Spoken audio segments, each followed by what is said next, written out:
right, so we have heard from so many of you about the importance of childcare, and I'll say in our national listening session with Mark 43, where we're going to all of these different regions in the country and meeting with dozens and dozens of women from departments there, from participating agencies, the challenge of reliable, accessible, affordable childcare for police officers is raised every time.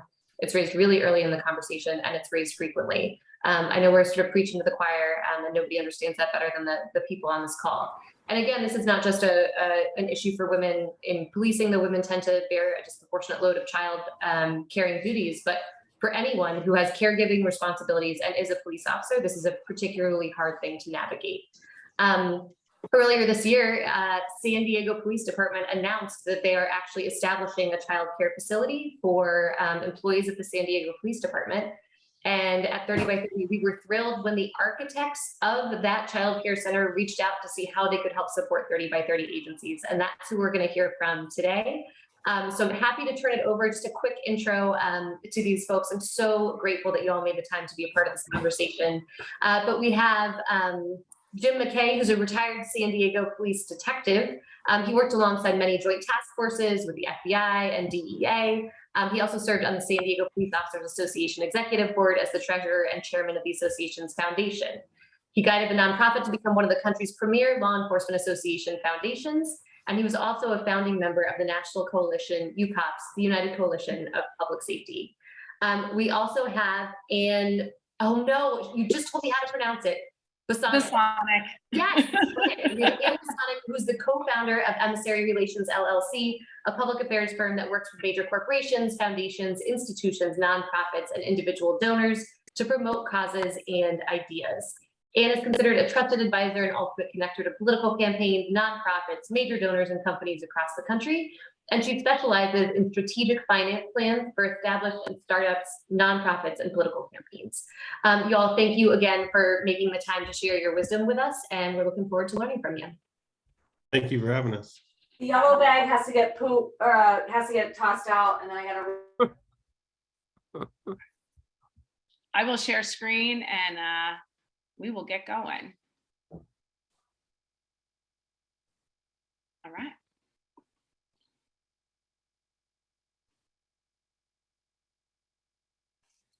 All right, as Maureen said, that Anne and I were with the San Diego Police Officers Association, and as I was on the board there, met Anne, and we really made a goal to get the Police Officers Association Foundation up to where any type of critical incident would happen, we'd be able to take care of the members of the cops that were there.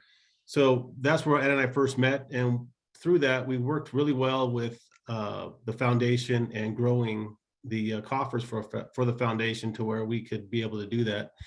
And one of the things that we really got started on was what can we do besides that? So we really started doing some brainstorming a few years ago, and as everybody knows, they're losing officers, and we need to find out, besides just any type of regular recruiting, how can we retain these cops? And as Maureen said, it all came back to what can we do to help the families of the law enforcement officers, and childcare was always on that topic. So one of the things that we did about 2018-ish, 19, is we started exploring childcare for law enforcement, and we found out that there really wasn't any, and there wasn't anybody that was doing it at the time. There was in Arizona a lady who had lost her husband in the line of duty, and she started a small childcare for anybody, firefighters, law enforcement. It was still the traditional 6 to 6 and not on weekends, so it really didn't really fit what we were looking for. So we decided that we had to take this on ourselves and really revamp what we were going to do. And one of the things that we had to do first was get a group of people that really were invested in this. And we, with myself, another John Howard, who was another retired detective, and her firm, and then Chief Neslight, who was the chief of San Diego PD, and that he came on board from the very beginning and wanted to get this done. So he's helping us getting through the bureaucracy with the city and the going through all the red tape. And one of the things we found out is that even if you want to do this, a police department, they're not really equipped to do it, because you have to do it day to day, every day. And there's so many things that come up on a daily basis that needs to be done, that we just wanted to be able to get this done without any more red tape and hurdles, and try to get over that. And switch the slide there. One of the things that we identified right off the bat was the accessibility. The traditional childcare is 6 to 6, Monday through Friday, and that's it. And that doesn't work for cops, obviously. And a lot of conversations that we had with the childcare providers is that they really couldn't see past what the workforce was, and they weren't willing to adapt to any workforce that works other than those traditional hours. And one of the things on it is they have these extended hours that they start charging by the minute in some cases. If you're not able to pick your child up after 6 o'clock, they start charging you a very expensive rate. So going through these conversations, and we finally got them to realize that cops work every day, all day, around the clock, and that they need to adapt to that workforce as far as being able to supply a need that is not out there. So once we got past that, we had to address the next thing, which was the affordability. And in Southern California,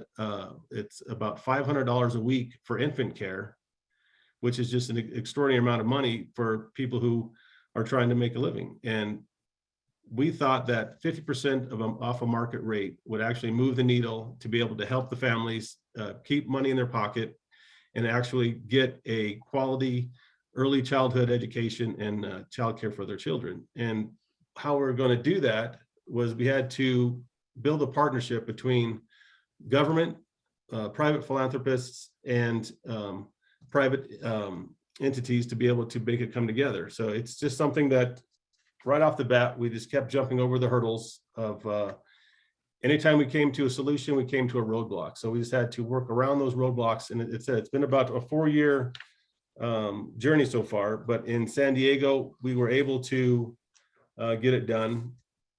And then we started getting into the issues of police reform as well. I mean, there's a lot of call for reform to where we need to make the policing better, and all police reform is not bad. I mean, besides the reform of taking away chokeholds or rubber bullets or anything like that, there really wasn't much more reform. And I've told many people this. I was against body cameras from the very beginning. I was a cop for 34 years, and it's hard to change in doing something like that. But after seeing what good that those could do is, I really turned a corner on those, and I saw that was a need that needed to be done, and it needs to continue to do that way. So I want to put it out there that not all reform is bad. And then coming with, as you can see in the slide, with the next slide there, Anne, with one more up.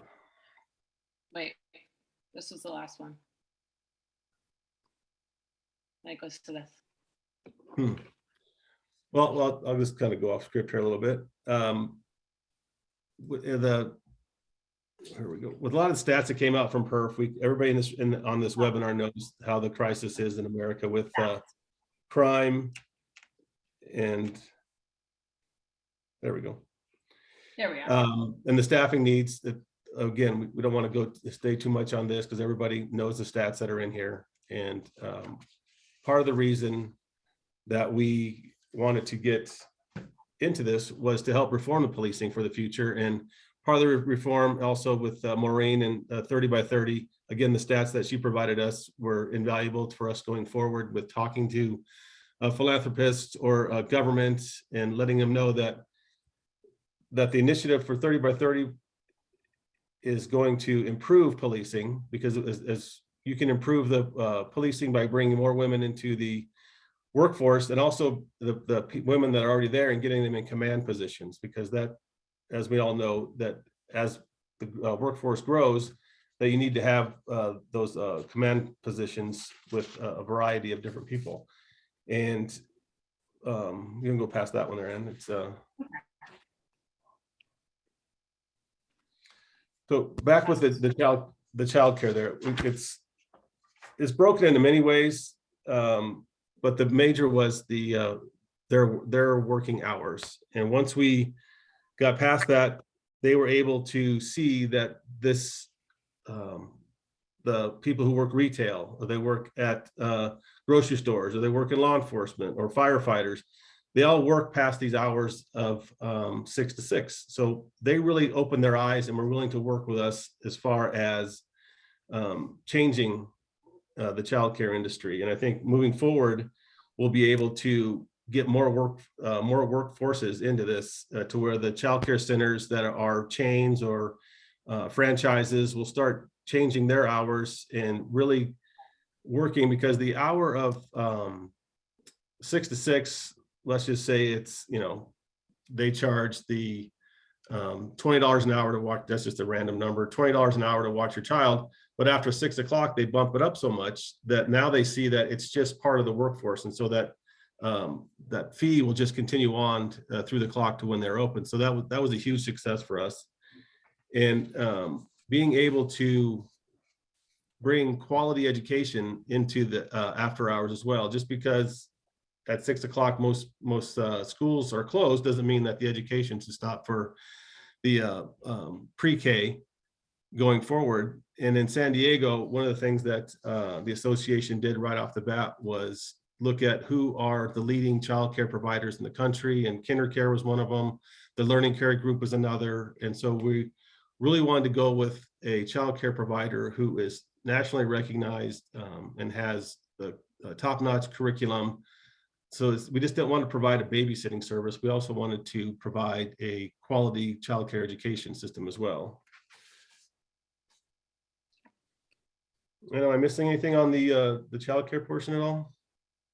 I don't think so. I think everybody on this call knows, and I'm Anne Bosanac, and everybody on this call knows all of the stats that are in those other slides. This is, a presentation that we give to a lot of people who are looking to start something like this in their own city. So, Jim and I, as Jim said, he worked on the San Diego Police Officers Association board, and I've been there for about 8 years. I'm a consultant for the SDPOA. And we were in a really healthy position, and it has a lot to do with the success of the SDPOA. Jared Wilson, who's their current president, has just been a phenomenal leader on this. And had 2 young children in a Kindercare facility himself. So we really had the support of the board early on, but they also knew that they were not in a position to actually do this. So we were the ones that implemented it and are implementing it. But just to kind of give you an idea of how this came together. So San Diego has a model of accessibility, affordability, and that's one model, but it's definitely a non-negotiable and moving forward, because we've spent 4 years at this. So I kind of just want to give you a brief overview of how this actually came to be, because all of you know the same statistics and you're all in the same position, but you need to have some tangible ways of putting something like this together. And I'm definitely not going to sugarcoat it in any way. It's a tremendous amount of work, and you need the right people focused on it, but it is possible. So just kind of reiterate what Jim said, about 4 years ago, we were losing 3 to 4 officers a month to other agencies. At this time, we would probably all love to go back to those numbers. But at that time, San Diego kind of has the gold standard of training, and we were spending about $200,000 per recruit through the academy and then into the job. And then when you're losing 3 to 4 of those officers a month, you're losing millions of dollars. Not to mention, it's just not good for your officers or your members. So our members were coming to us saying that they were struggling. And we said, why don't we kind of dive into this? We were in a healthy position. So let's take everything that's wrong with childcare, let's match it to the demands of law enforcement, and then let's put a price tag on it and go out and get that money. So after going through and identifying that hours had to be at least 5 o'clock in the morning to 10 p.m. at night with emergency call out, we needed to have affordability of a minimum of 50% off the traditional market rate. And then something that came out of COVID that is necessary now is there's a huge shortage of teachers. So we are going to have to pay them more.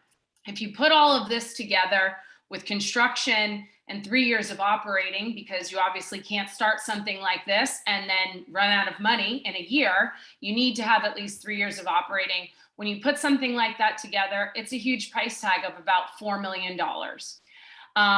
San Diego was in a great position that we had an elected official in Senate Pro Tem Tony Atkins, just a phenomenal leader up there in Sacramento that really saw the vision in this. And we brought this to her before January of 2020 and presented it to her. And she said, you know what, this is exactly what we should be focused on. Let's do it. But everyone knows then, March of 2020, our entire world changed when COVID hit. And then we really moved into policing reform after George Floyd and then the defund police movement. And that summer of 2020, we all remember it well. It was a very contentious summer. It was a sad summer in this country. We are still incredibly divided on this topic. My background is policy, politics, and we were sitting on a piece of reform that could move the needle in the right direction. And so we let that summer of 2020 go, and Senator Atkins came back to us and said, do you still want to do this? And we said, we absolutely want to, but we didn't think that we would be able to get any more funding considering the environment. She's like, absolutely not. We need this now more than ever. And her staff worked diligently and pushed it through the California state budget and awarded the San Diego Police Officers Association a $3 million grant. When you're talking about government grants, they're tricky because it takes a long time. The state money has to flow to the city. The city money then has to be voted on and then flows into the association. So there's a lot of hurdles to jump through, but it was a huge win for police reform in general. And so that was about a year ago. For the past year, we have now been working with the city of San Diego because we're taking a piece of their real estate. So it just takes a long time to do all of this. But luckily, in July of just a few months ago, the city of San Diego, their city council voted unanimously to support this. Thank goodness, we've lost over 300 officers in the past year. So it was right at the right time. But once that news hit, we then started receiving calls from rank and file officers throughout the entire country saying, how did you put this partnership together? Where did you get this funding? And can you help us? And so we were fielding calls left and right. And we thought, there's nobody out there that even knows where to point these officers, these chiefs, command officers of where to go. We're the only ones that kind of have these tools. And it's not right that we don't at least tell people that there is a model out there. So the model that San Diego Police Officers Association is going to work for them, but all law enforcement is localized. All law enforcement funding is generally localized. So every city and state has their own recruiting and retaining crisis, and they're all for different reasons. Some is cost of living, some is morale, some is just crime is so out of control, or some is rural. Like everybody has their own struggles, but they all keep coming back to one topic, and it's childcare. And so our message to all of you today is, you know, we're still working on the San Diego portion and implementing it for them, but there is a model and there is a group of people that know how to push through the red tape to actually get something done. And our goal is, it took San Diego 4 years to put this together. No other agency, especially when we're looking at the numbers that all of you are looking at, that Maureen is crunching every single month. We cannot just sit by and just continue to talk about the statistics. We have to roll up our sleeves and actually start implementing and doing the work for it. So that brought us to the point where my background is politics and policy. I spent many years at the Manhattan Institute in New York. Obviously, they're very infamous for their policing reform, and it's always been near and dear to my heart. But knowing that I had a connection in each one of these states, and if it just was work to get it out there, well, then why isn't anybody doing it? And if it's just us, well, then the responsibility on us is that's when we reached out to Maureen and all of you to say, this is happening in a city and this could happen in your city. San Diego had all the right, tools, but all of you have, different tools in your disposal too. So what we've really wanted to come to all of you with is, after 4 years, we have a lot of lessons learned. We've gone through leases and management agreements and grant agreements and, everything that you could possibly think of, we've gone through. And so we want to make sure that everyone knows that there is a trusted group out there that has gone through it, that can give you that strategic advice on how to tackle this in your own city. And that while this is a huge thing to take on, it is doable and the money is there and it's being spent. It's just being wasted at this point. And so it just needs to change. So a couple of the main lessons that we've learned over the past 4 years is, one, the archaic service of childcare in general. So I get this a lot. Why policing and not nursing? There's a lot of jobs that have shift work. Why policing? Well, one, policing directly impacts public safety and the quality of life of our communities. And we're all seeing what's happening with understaffing is our communities are suffering for it. So this isn't just about police officers. Obviously, we live and breathe to support our police officers, but at the end of the day, your job is to protect and serve your community. So we need to make sure that this is a full approach. So the traditional way of doing things, it just doesn't work anymore. And especially after COVID, I think everyone realizes that 6 to 6 mentality is completely broken. And we need round the clock service and we need it to be affordable. And so if you go and, let's say you were just to partner with a Childcare, they'd be happy to come in and run it for you. And then they charge a $200,000 a year management fee because obviously none of us are professional childcare operators. So we really got in there and identified every little thing that was wrong with childcare and then built it into our pro forma so that we knew how much it would cost to fix it. Because this is what it's coming down to. We know what the problems are. Let's identify the solution and put a price tag on it. And then let's put our money where our mouth is and say, if we really want to fix this, all you have to do is kind of move some of this around. The other thing that we've realized, and this is coming from San Diego Police Officers Association, that's I would say, one of the most sophisticated associations in the country, is that law enforcement agencies and associations, they're understaffed and they are not equipped to take on the burden of childcare. Childcare is expensive, it's highly regulated, and it needs actual professionals working on it. And so if you were to hand the most sophisticated agency in the country $20 million and say, go do childcare, they're going to sit there and say, and what are we going to do with this? It's not something that money alone is going to fix. You need somebody to come in and actually build it, create the service, and deliver it.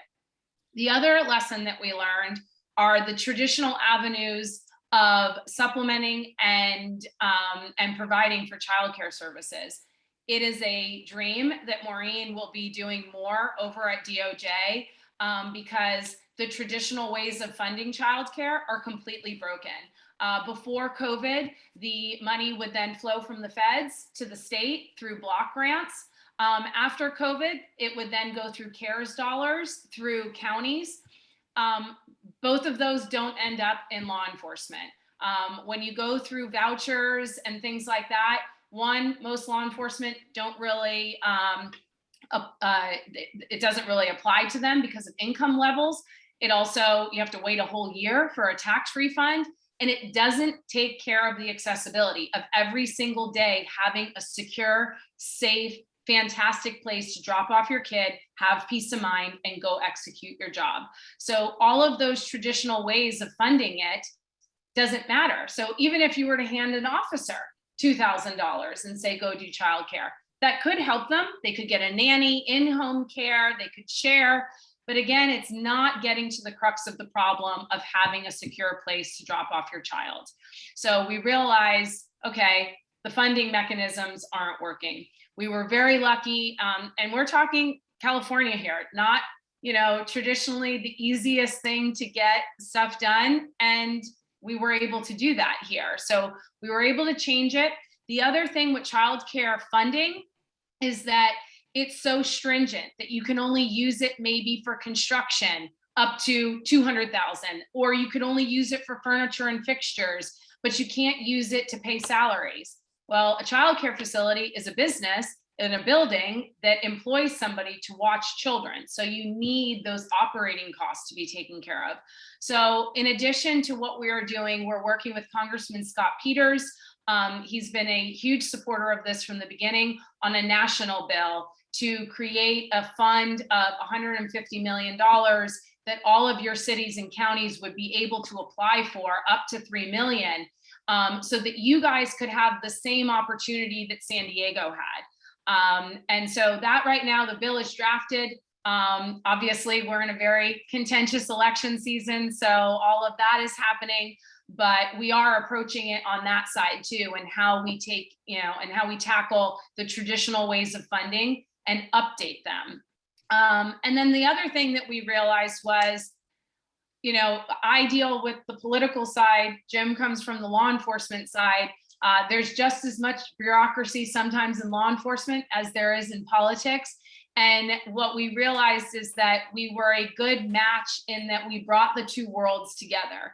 We brought the philanthropic, political, public affairs world together with the law enforcement side, so that we were speaking the same language, and that there was a trusted group that said, we have your back, we understand your struggles and your limitations, and we're here to help you with that. And so that's really where we got the idea of, we need to be the ones that could actually go out and help deliver this for other cities. It was never really our intention to do that.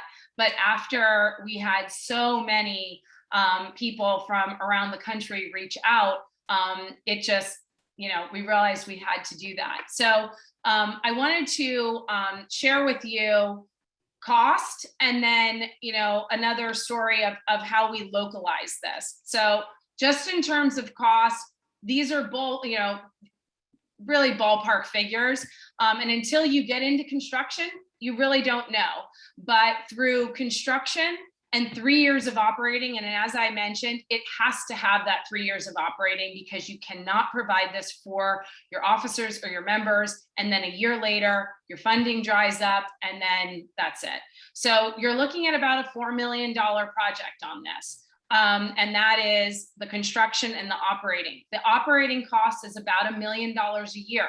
And that takes into account not the extended hours, it's just the operating hours, of 5 in the morning to 10 p.m. at night. And it also takes into account the 50% subsidy, and also the increased pay for the teachers. So it's an expensive project, but not really when you think of the money that is being spent in voluntary turnover, and then also just losing our officers. I'll leave you with a little piece of data just from San Diego, and this, I want to really highlight how impressive the San Diego POA was with this, because they are taking on the liability of this. They are the ones responsible for it. And that is a big deal. When we first showed this to a real estate attorney, they said, why are you doing this? This is the city's responsibility.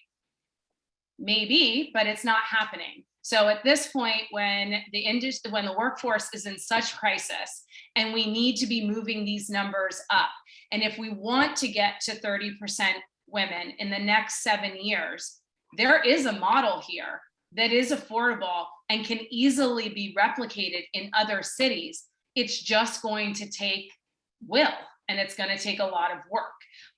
But it's all possible because it's still there.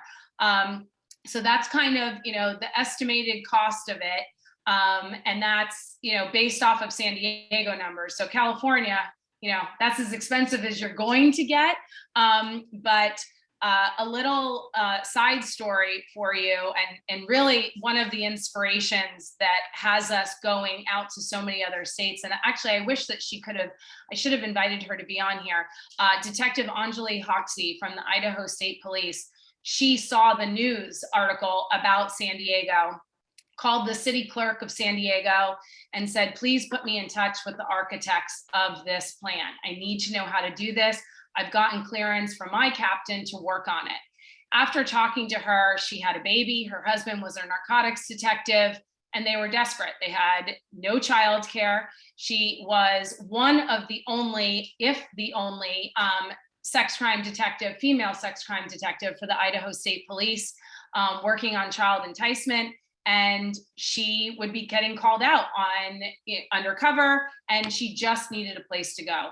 She said, will you please come to Boise and help make this happen? Of course, I'm thinking to myself, I hail from New Jersey, thinking, who do I know in Idaho?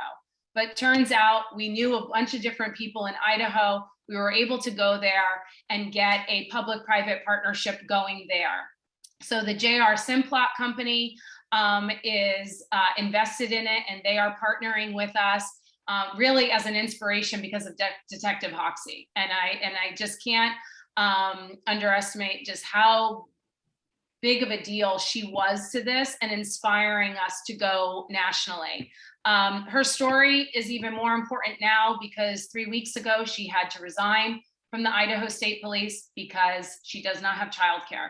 Her husband was promoted to sergeant, and I'm sure Maureen and everybody at 30 by 30 hears this so often, especially with women, is that the men are continuing to promote and women are continuing to have this barrier.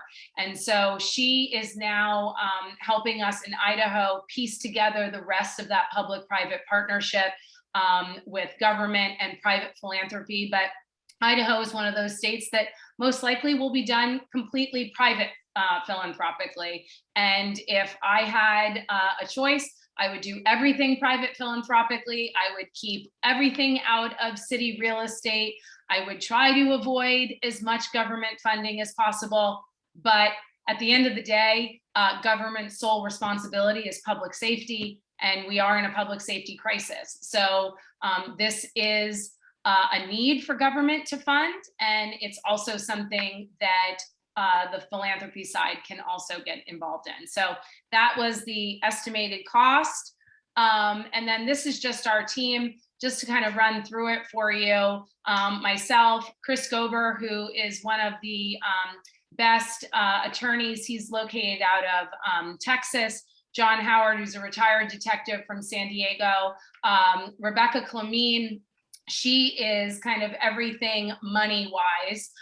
Jim Mackay, who you talked to, and then Chief Nislight, who is our acting chief here in San Diego, has obviously been a huge supporter of this since the very beginning. So basically what we have done and what I want to leave all of you with is, you know, San Diego POA really started this and was in the perfect situation with the perfect team of people behind it. And after 4 years of us focused on it, we just felt, you know, we know all the right people to then take this throughout the country and help all of you. And it would be irresponsible of us not to kind of get out in front of this and become more in front of the issue. Jim and I are very private, and we usually are the ones who are behind the scenes. And our goal is, if nobody knows who the National Law Enforcement Foundation is, or who knows who Anne is or Jim is, that's a success. We want all of you to be able to deliver for your officers, for your members. And so we want to let you know that we are at your disposal. We want to help as many agencies as possible, and obviously want to help the strong mission of 30 by 30. You guys have all the right components. You have all the right people focused on it. You've done all of this incredible work. You all need people like us to come in and partner with you and say, you've already laid the groundwork. We actually have something tangible that can be implemented, and we would be the ones responsible for it to get it done for you. So I'll leave you all with that. It's pretty long-winded, and I'm sure I don't think we hit everything, but if you have any questions, Jim and I are happy to answer them. And Jim, thank you so much for that. And, you know, as always, don't feel the need to raise your hand. We've got a lot of people in the webinar, so just go ahead and take yourself off mute and ask your question directly. Feel free to also throw it in the chat. While people are thinking through their questions, Anne and Jim, I have one question for y'all. You know, one of the strengths of 30 by 30 is just the different types of agencies we have and the different jurisdictions that they come from, all regions of the country, all these different sizes. You know, I think what you described really, you know, resonates from like a major metro perspective, but I'm sure you've thought about this as you think about making it sort of more broadly applicable across the country. What advice do you have, or what caveats would you throw for people from smaller jurisdictions where like a $4 million price tag is just a non-starter, right? How do you sort of shift this model for the smaller places? That's a great question. And the state of Tennessee is really taking this on. Governor Lee there and his team are phenomenal. Commissioner of Health and Human Services there, Commissioner Carter, is very dedicated to this. And they have this issue because obviously Nashville and Memphis are two huge regions that need their metros taken care of, but they also have their troopers and their sheriffs, and they have a lot of their rural communities. So what we suggested for them was a regional approach for all of their eligible law enforcement. So we said, go to, you know, obviously you got to start somewhere. All of these states could justify 30 or 40, you know, centers, but you're not going to start with that. So what we said for Tennessee was you should start with 4 regional centers close to your main metropolitan areas, Knoxville, Chattanooga, Nashville, and Memphis, but have it accessible to all of your eligible local, your law enforcement. So your sheriffs, your joint task force, so that you can kind of bring everyone in. We also don't want to create, and something, you know, for San Diego, it's a large metro area, but we don't want to provide something for one metro and then the sheriff's department doesn't have it. So then everyone's starting to poach from each other locally. That causes a huge problem too. So really that is where, if we get a phone call from an agency and says, can you help us with this? First thing we do is go in and we talk to all of the law enforcement there. We talk to your police foundation. We talk to all of that, because this has to be a total collaboration.